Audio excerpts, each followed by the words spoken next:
হয়তো আছে রেডিওতে। সেই হিসাবে আমি এটা আপনি ঠিকই বলেছেন যে আমাদের টেলিভিশনে বা মিডিয়াতে সেভাবে কিন্তু এই ভাষাগুলোর ভিজিবিলিটি নাই। যেমন শিক্ষানীতি আমাদের 2010 সালে হলো, অনেক বছর পর, স্বাধীনতা ধরেন এত বছর পর, তবুও ভালো। এবং এই যখন মাতৃভাষা ইনস্টিটিউট, আমার মনে হয় এখন ধীরে ধীরে হয়তো কিছুটা এই দৃশ্যমানতার দিকে হয়তো বা যাবে। আচ্ছা, আমি একটু বলি, এই যে টেলিভিশনে কিংবা প্রচার মাধ্যমে, তো এখন সরকারের একটা প্রচার মাধ্যম আছে, আমি বলবো সেটা আপাতত ব্যাপক মনে হলেও সীমিত, কিন্তু তাদের সরকারের হয়তো নানা দিকটা ভাবতে হয়। কিন্তু এর থেকে যে সমস্ত আমাদের বেসরকারি যে সমস্ত প্রচার মাধ্যম, ইলেকট্রনিক মাধ্যম সহ, তারা অনেক উদার হতে পারেন, তারা অনেক বেশি বৈচিত্র্য রক্ষায় প্রতিপোষকের ভূমিকা পালন করতে পারেন। তো আমি তো সেই আহ্বান আপনাদেরও জানাচ্ছি। অবশ্যই। এবং আমরা আপনার কাছ থেকে জানতে চাইবো যে বিশেষ করে চলচ্চিত্র একটা নির্মাণের ক্ষেত্রে আপনার যে অভিজ্ঞতা, সেই জিনিসটাই প্রথমে শুনতে চাইবো, তারপরে কি কি ধরনের এটার যে চ্যালেঞ্জগুলি ছিল সেটাও জানতে চাইবো, তবে একটা বিরতির পরে এসে একটু বিস্তারিত জানতে চাই। আচ্ছা, আজকে বাংলাদেশে নিচ্ছে একটি বিরতি।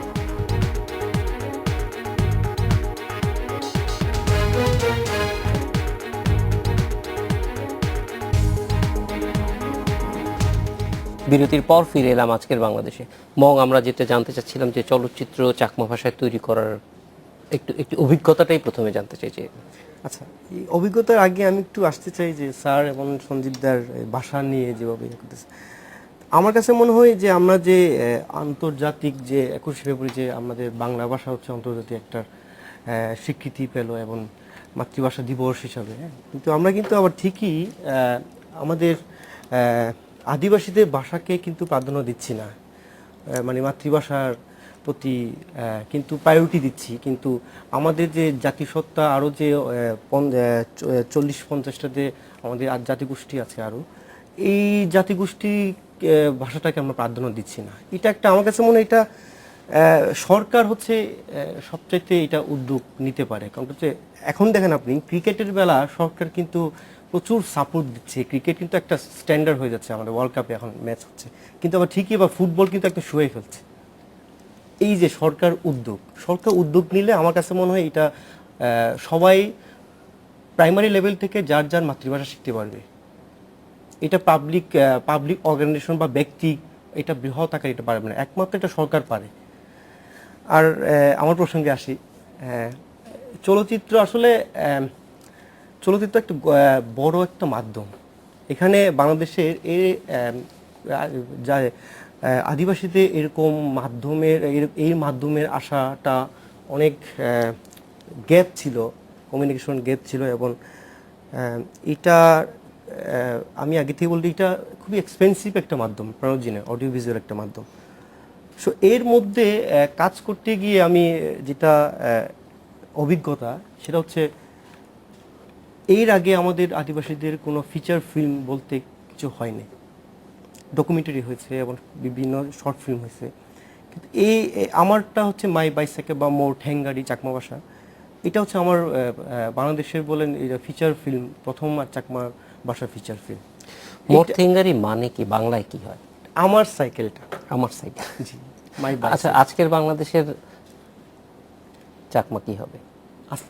আজকের বাংলাদেশ, আচ্ছা একটু বলি, আমি কিন্তু চাকমা না, আমি তো অং রাখাইন, মারমা বলতে পারেন। আমি কিন্তু রাখাইন ভাষাই পড়ব, কিন্তু চাকমা ভাষা আমি কিন্তু মোটামুটি 50% বুঝি এবং হচ্ছে 30% আমি ডেলিভার করতে পারি। রাখাইন দিয়ে বলতে পারে, রাখাইন দিয়ে আমার বাংলাদেশ। আজকে আমার না, আজকের বাংলাদেশ আমাদের যে অনুষ্ঠান, ইনি বাংলাদেশ, ইনি মানে আজকে, বাংলাদেশ মানে বাংলাদেশ। ঠিক আছে, আপনি আচ্ছা, যেটা হচ্ছে কি আপনি যখন বললেন যে গণমাধ্যম বা অডিও ভিজুয়ালে আদিবাসীদের অংশগ্রহণটা কম, এটাও কিন্তু আমাদের একটা অনেক আগে কিন্তু বিটিভিতে ছোট ছোট অনেকগুলো প্রোগ্রাম হতো, যার যার গোষ্ঠী, যার যার জাতিসত্তা এরকম প্রোগ্রাম, কিন্তু এখন একটু কমে যাচ্ছে বলতে কি এটার পিছনে অনেকগুলার কারণ আছে বলতে কি তখনকার অডিও ভিজুয়াল মিডিয়া আর এখনকার অডিও ভিজুয়াল মিডিয়া অনেক তফাৎ। তখন আসলে দর্শক তৈরি করা ছিল, অডিয়েন্স, এখনকার আমার মনে হয় অডিও ভিজুয়ালটা দর্শক না, দর্শক তৈরি করার পিছনে ওরা কাজ করে না, ওরা আসলে প্রোডাক্ট বা এরকম স্পন্সর এরকম নিয়ে চিন্তিত। আমরা এই মরথিঙ্গারি যে ছবিটি আপনি বানালেন, এটা কি এই ভাষাভাষীদের কাছে প্রদর্শন করেছেন? এর পাশাপাশিতে এটা ঢাকা কেন্দ্রিক আর চিটাগং কেন্দ্রিক আর সিলেট কেন্দ্রিক হয়েছে প্রদর্শন। এপ্রিল মাসে বিজুর সময়, পয়লা বৈশাখ বিজুর সময় রাঙামাটিতে হবে। আমি চেষ্টা করছি প্রত্যেকটার জেলাভিত্তিক বা থানাভিত্তিক আমার ছবিটা পৌঁছানোর জন্য, এবং সবাই দেখুক। আমার ছবিটা ইম্পর্টেন্ট এই জন্য যে আমার ছবিটা দেখলে যে কেউ চিটাগং হিল ট্রেক্সের সম্বন্ধে একটা ধারণা পাবে, সেটা ট্র্যাডিশনাল ভাবে হোক, সেটা ল্যান্ডস্কেপ মাধ্যমে হোক, সেটা পলিটিক্যাল পয়েন্ট অফ ভিউ থেকে হোক।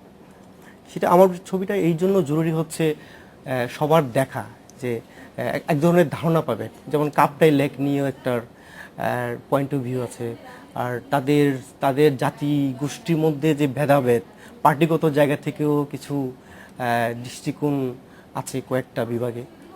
এরকম একটা স্ট্রং একটা মেসেজ আমি দেওয়ার চেষ্টা করছি, এবং সেটা আমি সাকসেস, সেটা আমার দিক থেকে। আমি জানি না অডিয়েন্স দিক থেকে আমি আসলে কীভাবে, কিন্তু আমার যেটা মনে হয় আমার ফিল্মটা দেখে এখন আপনি